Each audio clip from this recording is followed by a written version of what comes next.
Hi friends, welcome back to our channel. నేను మీ నవ్య అండి. ఈరోజు అయితే ఒక మంచి 2 హెల్తీ రెసిపీస్తో మేము ముందుకైతే వచ్చేసాను. అది ఏంటంటే జొన్న పిండితో ఇక్కడ జొన్న రొట్టె, అలాగే జొన్న పిండితోనే నేను ఒక నూడిల్స్ రెసిపీ అయితే మీతో షేర్ చేసుకుందామని ఈ వీడియో అయితే చేస్తున్నాను. చాలా హెల్దీ, అలాగే నార్మల్గానే కాకుండా వెయిట్ లాస్ జర్నీలో ఉండేటప్పుడు కూడా హ్యాపీగా తీసుకోవచ్చు. జొన్నలు చాలా మంచిది, వెయిట్ లాస్కి చాలా హెల్దీ అనమాట. మీరు కూడా తప్పకుండా ట్రై చేయండి. మరెందుకంటే ఆలస్యం, మన రెసిపీలోకి అయితే వెళ్ళిపోదాం. ముందుగా అయితే ఇక్కడ జొన్న రొట్టె చెప్పబోతున్నాను. దానికోసం నేనైతే ఒక ప్లేట్లోకి 1 కప్ జొన్న పిండి అయితే తీసుకుంటున్నాను. అలాగే ఇందులో రుచికి సరిపడా కొంచెం ఉప్పు వేసుకుంటే సరిపోతుంది. నేనైతే ఒక 1/2 టీ స్పూన్ వరకు వేసుకున్నాను. అలాగే ఇక్కడ సన్నగా చాప్ చేసుకున్న పచ్చిమిర్చిని కూడా వేసుకుంటున్నాను. ఫ్లేవర్ అయితే చాలా బాగుంటుంది. అలాగే ఆనియన్ కూడా సన్నగా చాప్ చేసి వేసుకుంటున్నాను. ఇలా జస్ట్ చేతితో ఇలా అనుకుంటూ వేస్తే మనకి ఉల్లిపాయలు అనేవి పొరలు పొరలుగా వీడిపోతాయి అనమాట. అలాగే జస్ట్ కలర్ కోసం అయితే ఇక్కడ నేను పసుపు తీసుకుంటున్నాను. మీకు కనుక నచ్చకపోతే నార్మల్గా స్కిప్ చేసేయచ్చు. అన్ని ఇంగ్రీడియంట్స్ వేసాం కదా, అన్నీ కలిసే విధంగా చక్కగా కలిపేసుకోవాలి. ఇలా చేతులతో ఎక్కువగా రఫ్ చేసేయకుండా జస్ట్ నార్మల్గా కొంచెం సాఫ్ట్గా కలుపుకోవాలి. అలాగే అల్లం వెల్లుల్లి పేస్ట్ కూడా కొంచెం వేసుకుంటున్నాను. వేసుకొని బాగా కలిపేసుకున్నాను. అలాగే ఇక్కడ చూస్తున్నారు కదా, నేనైతే వామును కూడా ఇలా క్రష్ చేసి వేసుకుంటున్నాను. వాము ఫ్లేవర్ అయితే చాలా బాగుంటుంది. మీ దగ్గర గనక వాము లేకపోయినా, లేదంటే వాము ఫ్లేవర్ నచ్చకపోయినా కూడా జీలకర్రని క్రష్ చేసి వేసుకోవచ్చు. అలాగే ఇదైతే ఇక్కడ వేడి నీళ్ళతో కలుపుకోవాలి. వేడి నీళ్ళతో కలుపుకుంటే సాఫ్ట్గా వస్తాయి. లేదంటే చల్లటి నీటితో అయితే కొంచెం మనకి రొట్టె విరిగిపోయే ఛాన్స్ ఉంటుందన్నమాట. ఇలా కొంచెం కొంచెంగా నీళ్లు పోసుకుంటూ కొంచెం మెల్లమెల్లగా కలుపుకోవాలి. ఎక్కువగా హార్ష్గా కాకుండా సాఫ్ట్గా కలుపుకోవాలి. అప్పుడే మనకి రొట్టె అనేది బాగా వస్తుంది, లేదంటే విరిగిపోతుంది అనమాట. ఇలా కొంచెం కొంచెంగా నీళ్లు పోసుకుంటూ చపాతీ పిండి ఎలా అయితే కలిపేసుకుంటామో సేమ్ అలాగే కలిపేసుకోవాలి. కాకపోతే మనకి చపాతీ పిండి అయితే కొంచెం అందులో జిగురు ఎక్కువగా ఉంటుంది కాబట్టి తొందరగా అంటే బాగా సాఫ్ట్గా వస్తుంది. ఈ జొన్న పిండి అలా కాదు, కొంచెం పిండి ఫ్రెష్గా మనం పట్టించుకునే పిండి అయితే బాగుంటుంది, కొంచెం జిగురు ఉంటుంది. కానీ కొన్న పిండి అయితే, నేనైతే ఇది సూపర్ మార్కెట్లో తీసుకున్న పిండే, బయట మార్కెట్లో తెచ్చుకున్నది. ఇక్కడ చూస్తున్నారు కదా, మనం గోధుమ పిండిలో లాగా కాకుండా ఇక్కడ కొంచెం విడివిడిగా విడిపోతున్నట్టు కనబడుతుంది కదా, జొన్నపిండి అయితే అలా విడిపోతుంది అనమాట, విరిగిపోతుంటుంది. అందుకని వేడి నీళ్ళతో కలుపుకుంటే మనకి జిగురు వచ్చి కొంచెం బాగుంటుంది అనమాట. ఇలా బాగా కలిపేసుకున్నాం కదా, కాసేపు దీన్ని మూత పెట్టి ఒక 15 మినిట్స్ అయితే సైడ్కి పెట్టేసుకోవాలి. మొత్తం అంతా సర్దుకుంటుంది అనమాట. మనం వేసిన ఇంగ్రీడియంట్స్ అన్నీ చక్కగా సెట్ అయిపోతాయి అన్నమాట. ఇక్కడ 15 మినిట్స్ అయితే కంప్లీట్ అయిపోయింది. మూత తీసి చూసుకుంటున్నాను. ఇక్కడ చూస్తున్నారు కదా, మనకి సాఫ్ట్గా అంతా బాగా సెట్ అయింది. ఇప్పుడు నేనైతే ఒక బటర్ పేపర్ అయితే తీసుకున్నాను. బటర్ పేపర్కి కొంచెం జస్ట్ ఇలా ఆయిల్ అప్లై చేసి ఒక బాల్ సైజులో ఇలా తీసుకొని జస్ట్ ఇలా చేత్తో ఒత్తుకుంటూ రొట్టెలాగా మనం స్ప్రెడ్ చేసుకోవాలన్నమాట. మీ దగ్గర కనుక బటర్ పేపర్ లేకపోతే జస్ట్ ఒక కవర్ పైన అయినా చేసుకోవచ్చు. కాకపోతే కాల్చుతున్నప్పుడు మనకి కవర్ అనేది అంటే దగ్గరగా ముడుచుకుపోతుంది అనమాట. అంత మంచిది కూడా కాదు ప్లాస్టిక్ కాబట్టి. ఇలా బటర్ పేపర్ అయితే బెటర్ అనమాట. ఇలా చేసుకున్న దాన్ని ఇప్పుడు పెనం హీట్ ఎక్కిన తర్వాత ఇలా జస్ట్ ఫ్లిప్ చేసేసుకుంటే మనకి రొట్టె అనేది బటర్ పేపరే కాబట్టి ఈజీగా ఊడి వచ్చేస్తుంది అనమాట పేపర్. అలాగే ఇక్కడ మనకి విరిగినా కూడా వేళ్ళతో ఇలా సెట్ చేసుకుంటే సరిపోతుంది. ఒక 1 మినిట్ అలా ఒకవైపు కాలితే రెండో వైపు జస్ట్ ఇలా చూసుకుంటూ ఫ్లిప్ చేసుకోవాలి. చూసారు కదా, ఒకవైపు అయితే జస్ట్ కాలింది కదా, రెండో వైపు కూడా ఫ్లిప్ చేసుకున్నాం కదా. ఇప్పుడు కొంచెం గీని అప్లై చేసుకుందాం. గీ అప్లై చేసుకుంటే మనకి గీలో హెల్తీ ఫ్యాట్స్ కూడా ఉంటాయి. నేను కూడా చాలా తక్కువ గీ అయితే ఒక 1 to 2 డ్రాప్స్ అయితే వేసుకుంటున్నాను. రెండు వైపులా కూడా ఇలా గీ అప్లై చేసుకొని రెండు వైపులా చక్కగా కాల్చుకోవాలి. ఈ రొట్టెలు అయితే చాలా టేస్టీగా ఉంటాయి. ఇవి డిన్నర్లో కానీ బ్రేక్ఫాస్ట్లో కానీ ఎప్పుడైనా తీసుకోవచ్చు. హెల్త్కి చాలా మంచిది. అలాగే వెయిట్ లాస్ జర్నీలో కూడా యూజ్ అవుతాయి. మనం ఇక్కడ అన్హెల్దీ ఇంగ్రీడియంట్స్ ఏమీ యూజ్ చేయట్లేదు కదా. అలాగే మనకి ఎన్ని రొట్టెలు కావాలో అలా కాల్చుకోవాలి. ఇక్కడ రెండో రొట్టె కూడా నేనైతే కాల్చుకున్నాను. ఇవి చాలా బాగుంటాయి. ఏదైనా ఇంట్లో వండిన కర్రీ ఏది తీసుకున్నా కూడా దీంతో టేస్టీగానే ఉంటుంది. నేనైతే ఈ రొట్టెలు చేసిన రోజు వంకాయ బఠానీ కర్రీ అయితే వండాను. చాలా అంటే చాలా బాగుంది. మీరు కూడా తప్పకుండా ట్రై చేయండి, చాలా బాగుంటుంది.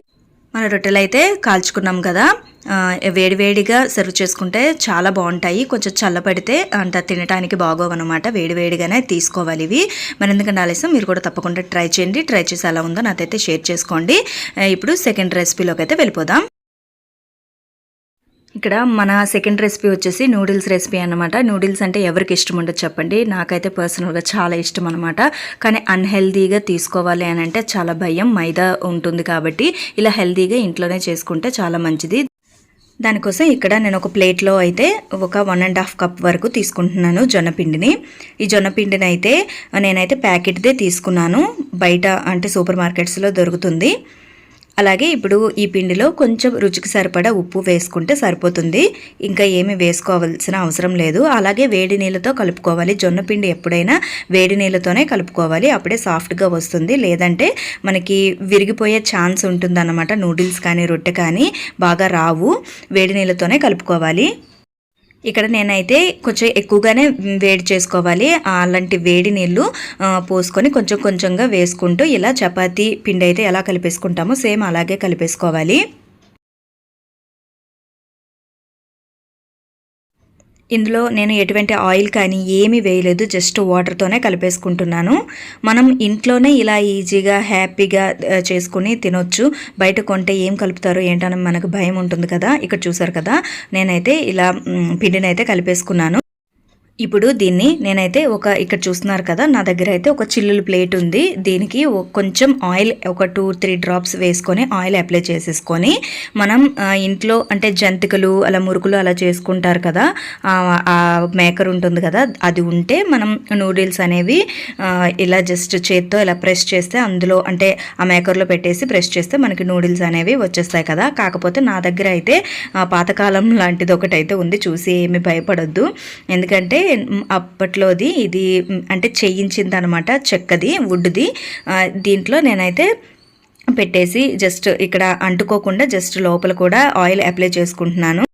కాకపోతే హోల్స్ అనేవి సన్నగా ఉంటే మనకి నూడిల్స్ అనేవి సన్నగా వస్తాయి, బాగుంటాయి. ఇదైతే కొంచెం లావుగానే వచ్చాయి, ఎందుకంటే హోల్స్ కొంచెం లావుగా ఉన్నాయి కాబట్టి లావుగా వచ్చింది. లేదనంటే సన్నగా ఉంటే బాగుంటుంది. ఇలా మొత్తం లోపలైతే ఇలా ముద్దను పెట్టేసాం కదా, జస్ట్ ఇలా ఇది పెట్టేసి మనం పైన దీన్ని పెట్టేసి ప్రెస్ చేస్తే మనకి కిందకి ఇలా నూడిల్స్ అనేవి వచ్చేస్తాయి అన్నమాట. ఇవి చాలా హెల్దీ, ఎందుకంటే మనకి ఎటువంటి గిల్ట్ ఫ్రీ లేకుండా తీసుకోవచ్చు, తినొచ్చు. జస్ట్ ఇది ఏంటంటే మనం ఇలా చేసుకొని కొంచెం బాయిల్ చేసుకోవాలి, అంటే స్టీమ్ చేసుకోవాలి, బాయిల్ కాదు స్టీమ్ చేసుకోవాలి. ఇక్కడ చూసారు కదా, ఇలా అయితే వచ్చింది. దీన్ని స్టీమ్ చేసుకోవాలి. నేనైతే స్టవ్ పైన ఒక గిన్నెతో వాటర్ పెట్టేశాను. వాటర్ పైన ఇప్పుడు ఈ చిల్లుల ప్లేట్ కూడా పెట్టేసి దానిపైన ఇంకొక మూత పెట్టేస్తే మనకి బాగా ఉడికిపోతాయి అనమాట. ఇప్పుడు చూసారా, మూత తీసి చూసుకుంటే బాగా ఉడికిపోయింది. ఒకవైపు అయితే నేను జస్ట్ అంటే మనం ఫ్లిప్ చేయకపోయినా పర్వాలేదు, కానీ నాకు ఎందుకో ఫ్లిప్ చేస్తే రెండో వైపు అంటే పైన కొంచెం ఏమైనా ఉడకకుండా ఉంటే ఫ్లిప్ చేస్తే ఉడుకుతుంది కదా అని చెప్పేసి నేనైతే ఫ్లిప్ చేసుకున్నాను. ఇలా రెండో వైపు కూడా జస్ట్ ఇలా ఫ్లిప్ చేసుకుంటే మనకి కింద ఆయిల్ అప్లై చేసాం కాబట్టి ఈజీగానే వచ్చేస్తాయి. కాకపోతే నార్మల్గా బయట కొనే నూడిల్స్ లాగా విడివిడిగా అంటే అలాగే వస్తుంది, చాలా విడివిడిగా వస్తుంది. వీడియోనే కదా అలా చెప్పేయచ్చు, కానీ అలా అయితే రావండి, విరిగిపోతుంటాయి. కొంచెం కొంచెం విరుగుతుంది. బాగా ఉడికిపోయింది. దీన్ని సైడ్కి పెట్టేసుకొని అంటే విడివిడిగా చేసుకోవాలి. విడివిడిగా చేసుకొని సైడ్కి పెట్టేసుకోవాలి. నేనైతే ఇక్కడ కడాయిలో ఒక టీ స్పూన్ ఆయిల్ అయితే వేసుకున్నాను. ఇక్కడ పచ్చిమిర్చిని కూడా చీలికల్లా కట్ చేసి వేసుకున్నాను. పచ్చిమిర్చి వేగిన తర్వాత మనం ఎన్ని వెజిటబుల్స్ అయినా మనకి నచ్చిన వెజిటేబుల్స్ వేసుకోవచ్చు. క్యాప్సికమ్ అయితే వేస్తే చాలా బాగుంటుంది, క్యాబేజ్ వేసుకోవచ్చు. నేనైతే జస్ట్ ఇక్కడ ఆనియన్, క్యారెట్, టమాటో అయితే వేసుకుంటున్నాను, కానీ చీలికల్లాగా పొడవుగా కట్ చేసుకుంటే బాగుంటుంది నూడిల్స్ కాబట్టి.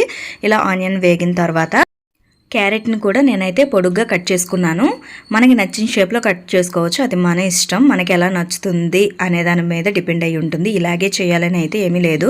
క్యారెట్ కూడా వేగిపోవాలి. క్యారెట్ కొంచెం ఉడకడానికి టైం పడుతుంది, అందుకోసం కొంచెం నేను సాల్ట్ వేసుకున్నాను. సాల్ట్ వేసుకుంటే తొందరగా సాఫ్ట్ అయిపోతాయి.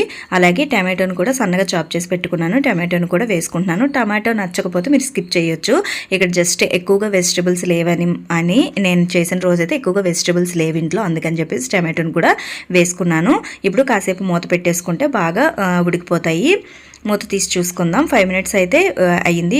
బాగా టమాటో అయితే మ్యాష్ అయిపోయింది, క్యారెట్ కూడా సాఫ్ట్ అయిపోయింది అనమాట, బాగా ఉడికిపోయాయి. ఇప్పుడు నేనైతే ఇందులో కొంచెం కారం, జస్ట్ పచ్చిమిర్చి వేసాం కాబట్టి చాలా తక్కువగా కారం అయితే వేసుకున్నాను. మీరు పెప్పర్ అయినా వేసుకోవచ్చు, బాగుంటుంది పెప్పర్ ఫ్లేవర్ కూడా. అలాగే కొంచెం పసుపు కూడా వేసుకున్నాను. అన్నింటినీ ఇప్పుడు బాగా కలిపేసుకోవాలి. కలిపేసుకున్న తర్వాత నేనైతే ఇక్కడ ఎటువంటి మసాలాలు ఏమి యూజ్ చేయలేదు కదా.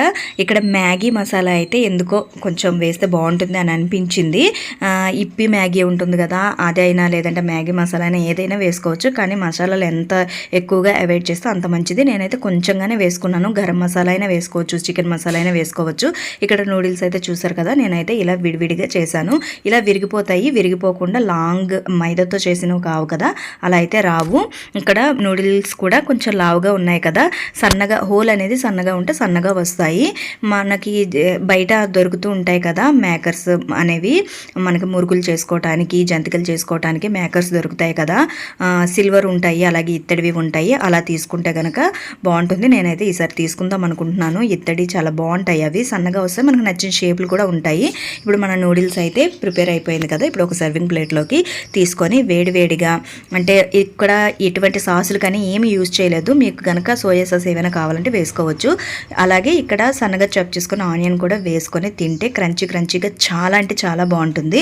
చాలా టేస్టీగా ఉంటుంది. ట్రస్ట్ మీ, మీరు కూడా తప్పకుండా ట్రై చేయండి. ట్రై చేసి ఎలా ఉందో నాకైతే షేర్ చేసుకోండి. రెండు రెసిపీస్ కూడా చాలా బాగుంటాయి, తినటానికి టేస్ట్కి బాగుంటాయి, అలాగే హెల్త్కి కూడా చాలా మంచిదన్నమాట. ఎందుకంటే మనకి ఇవి గ్లూటెన్ ఫ్రీ, గిల్ట్ లేకుండా హ్యాపీగా తినేయచ్చు. ఎక్కువ ఆయిల్స్ యూస్ చేయలేదు, బయట అంటే సాసులు కానీ ఏమి యూస్ చేయలేదు, కాబట్టి మనం హ్యాపీగా తీసుకోవచ్చు. మరి ఎందుకంటే ఆలస్యం, మీరు కూడా తప్పకుండా ట్రై చేయండి. ట్రై చేసి ఎలా ఉందో నాకైతే షేర్ చేసుకోండి. అంతకంటే ముందు మన ఛానల్ని ఎవరైనా సబ్స్క్రైబ్ చేసుకోకపోతే సబ్స్క్రైబ్ చేసుకోండి. పక్కన ఉన్న బెల్ ఐకాన్ క్లిక్ చేస్తే నేను చేసే ప్రతి నోటిఫికేషన్ మీకు మొదటికి వస్తుంది. ప్లీజ్ నా ఛానల్ సపోర్ట్ చేయండి. Thank you.